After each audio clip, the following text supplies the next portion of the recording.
দাদা এই যে জলের যে একটা ক্রাইসিস আসতে চলেছে, এই জলের ক্রাইসিসের উপরে আমরা তো আগের দিন জেনেছিলাম যে ডাকটাইল পাইপ সম্পর্কে, কিভাবে আমরা ডাকটাইল যে পাইপগুলো রয়েছে সেখানে বিনিয়োগ করা যেতে পারে।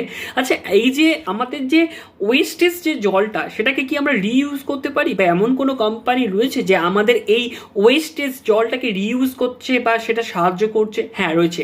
ওয়াভাক বলে একটা আমাদের লিস্টেড কোম্পানি রয়েছে আমাদের শেয়ার বাজারে, যে কোম্পানিটা আমাদেরকে সাহায্য করছে যে এই যে আমরা ব্যবহার করা জলটা যেটা আমরা ফেলে দিই, ড্রেনেজ হয়ে যায়, সেই ড্রেনেজ জলটাকে তারা কি করছে, তারা সেটাকে ফিল্টার করছে, তারাকে রিইউজের জন্য যোগ্য করে তুলছে এবং সেটা কিন্তু রিইউজ করছে। তো এই ওয়াভাক কোম্পানিটা কিন্তু আপনারা ফান্ডামেন্টাল অ্যানালাইসিস করতে পারেন এবং অবশ্যই তার ভ্যালুয়েশনটা দেখে আপনারা কিন্তু বিনিয়োগ করতে পারেন। আর আপনারা যদি চান যে ব্যানার্জিদা আপনাদের জন্য সেই ওয়াভাক কোম্পানিটাকে অ্যানালাইসিস করে নিয়ে আসুক, তো ডেফিনেটলি আমি নিয়ে আসবো।